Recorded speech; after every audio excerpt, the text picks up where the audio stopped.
Welcome into Euro Tonight. This is going to be where all the Euro games from the day are recapped, one centrally located place here on Quick Kick Around the Pitch. We only got one game today, so only one game to recap, and it was an absolute drubbing in Munich as Germany walk away with a 5-1 victory over Scotland in the opening game of Euro 2024. This was just a Germany masterclass of a game. They were playing at a very high level. Scotland, not so much. Scotland they looked like they shouldn't have been there out on that field. And it became a struggle from the kickoff of the game. For Scotland, their biggest chance in this game to get anything away with it was to hold off Germany as long as possible. They held off Germany for basically 10 minutes. Germany, they looked good to start the game. They were just flying down the pitch. I think they had two opportunities before the first goal even came. So they had some quite good chances just to get the game started off. And I felt like that should have sent a sign to Scotland, like, hey, they're playing high pace. Let's figure something out. Let's adjust the tactics. That didn't happen. 10th minute, it was Kimmich going down. One of the line crosses it it was Florian Wirtz waiting at the top of the box just outside of it. He launches a shot, bounces off of the goalkeeper Gunn's hand, that deflects, bounces off the post, goes into the net. It is 1-0 Germany only after 10 minutes of play. And Scotland felt like they needed to get out of their shell now because they were going to play that defensive football as long as they could. Once you go 1-0 down, you got to start chasing the game.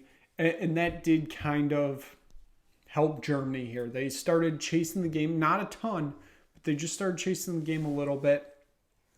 And then it was not even 10 minutes later, 19th minute, Gundogan gets down the field past a few Scotland defenders, gives it to Havertz, who gets into the box. He gets crowded by three defenders and the keeper. He probably should have shot it, but he made the good decision. He passes it to Musiala. Musiala is basically in the middle of the box, right by the penalty area. Puts it in, back to the net. It is 2-0 Germany before we even hit the 20th minute. And this game, it felt over at that point. Scotland it slowly started to descend for them into, we're chasing this game we know we can't win, and now we're going to start committing dumb fouls. And that was nothing more evident than the 25th minute. It was Germany going basically right into the box, right at the top of the box. Two Scotland defenders slide in, try to get the ball. Goes down. Ref gives the penalty. So it looks like Germany's got an easy track to go 3-0 up in the 25th minute. Goes to very quick VAR review. That semi-automated review system now. Very quick. Gets it to the ref. Ref says it was outside the penalty area. It's just going to be a free kick. So Scotland are saved for now, but they would not be saved by VAR. Right before the half, 41st minute, a Portuguese slide tackle into Gundogan. He does get the ball, but then he goes double studs into the shin of Gundogan. Gundogan goes down, of course, in pain. There's no penalty originally given. The ball gets cleared out of play. VAR comes in, says, let's check this. Ref goes to the monitor, very quick review, comes back out, awards the penalty, and then Porteous gets the red card. So Scotland would be playing down to 10 men for another 45 plus minutes. And it felt, if that wasn't game over, in the 19th minute, it was game over now. Once you're down to 10 men, it's very hard to come back from that. Scotland was already going to have a challenging time coming back from 2-0 down with 11. It was going to be impossible with 10. So they go down 10 men. It was Havertz stepped up to the spot, makes it 3-0 for Germany headed into halftime. And for Scotland, it was just, this was a half from hell. There's nothing more that could describe it. Those were the words of Ian Darke on the broadcast for Fox. And I believe it was ended with, and this was a half from heaven for Germany. Makes sense, but it was just probably one of the more worse halves. I know that just was very redundant there, but it was one of the worst halves I've seen Scotland play in a while. It was just, like I said, it descended into chaos the more and more we got on into the half, and Scotland just, they did not look up to the level. We come back from halftime. Germany's still on the attack. Scotland just truly couldn't get anything going. And it was a Fulkrug goal in the 68th minute, top corner just inside the box, unassisted goal. Makes it 4-0 for Germany. And at this point, the route's on.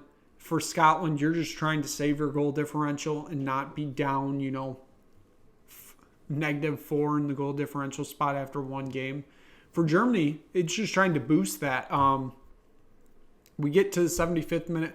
Fulkrug finds the back of the net again. It is 5-0 for a moment, but VAR, semi-automated, says he was offside. So that was a short-lived celebration for Germany there. And then we get to the 87th minute. Play slows down, in between there. It just felt like trying to get to the end here. It would be Scotland awarded a free kick. It would be a Robertson free kick that gets to McKenna in the box. McKenna tries to head it to the back of the net. It goes off of Rudiger's head, and that deflection gets into the back of the net. And now it is 4-1 Germany. This was basically, hey, we got a goal. Our goal differential's now -3 and not -4. That didn't last long, though, because Emre Can puts it in the back of the net in the 3rd minute of stoppage time. A just rocket of a shot into the back of the net. Gives Germany a 5-1 lead and puts Scotland back down to -4 on goal differential. And that would be the final play of the game. It's full-time whistle blew right after that goal. And Germany walk away with a 5-1 victory to open this tournament. It is the largest opening game margin of victory in Euro history. Just taking a look at some of the notes here. The possession in this game, which isn't shocking whatsoever, Germany had 73% possession in this game. Not shocking whatsoever, which of course means Scotland had 27. Scotland just did not want to play with the ball in this game, if we're honest. They looked absolutely awful. They looked like they did not belong on the stage, and they kind of proved that tonight. Expected goals, Germany sat at 2.15 expected goals tonight, compared to Scotland's 0.02. And that 0.02 was their only shot of the game, and it was their only shot on target of the game. As Germany, to compare there, they had 20 shots total in this game with 10 of them on target. A little bit of an interesting thing, because I felt like Scotland more descended this game into chaos than it was Germany. But Germany ended up having 15 fouls in this game compared to Scotland's 9. I was a little bit surprised by that number. I figured it would be a bigger number there for Scotland, but it was not. And then our stat of the day, Toni Kroos breaks a Euro record for at least since 1980, because that's when they started tracking the stat. Pass completions, he was 101 for 102 for 99% pass completion, which is a Euro record dating back to 1980. So that is just a huge stat. Toni Kroos might be one of the man of the matches. It could have been so many players in this game. I personally gave it to Musiala. He just had an absolutely outstanding game today. But Toni Kroos is up there. He made a lot of things happen on the field today. He's such a great player. Of course, he's retiring at the end of this Euros, trying to add one more trophy to his illustrious CV. He looks like he could probably play another 5 years. He really does. We'll see if that is still the case, come later in the tournament. But an outstanding performance from him today. We are officially one day into Euro 2024. We have 3 games tomorrow. It does really feel like the tournament starts tomorrow. Our first real full day is we have Hungary, Switzerland, followed by Spain, Croatia, which is followed by Italy, Albania. 3 great games. Can't wait to watch them. We will be back here tomorrow for Euro Tonight. It may be a different format. There's just maybe some difficulties tomorrow, but looking forward to previewing them all. The videos will be posted here. They'll be posted on Twitter. Twitter is NickBert13.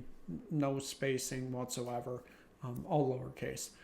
But for that, we are going to wrap up Euro Tonight right now. Thank you so much for watching. If you just stumbled across Euro Tonight or Quick Kick Around the Pitch or the NetBird Sports Network, thank you so much for just tuning in. Click like, click subscribe, tell anybody you know about it. We'll be back to... the next videos will be your 3 previews for the matches tomorrow. And then we will recap it all tomorrow night. Again, might be a slightly different format tomorrow night. We will see. So thank you so much for watching. We will see you again soon for another episode of Quick Kick Around the Pitch and Euro Tonight.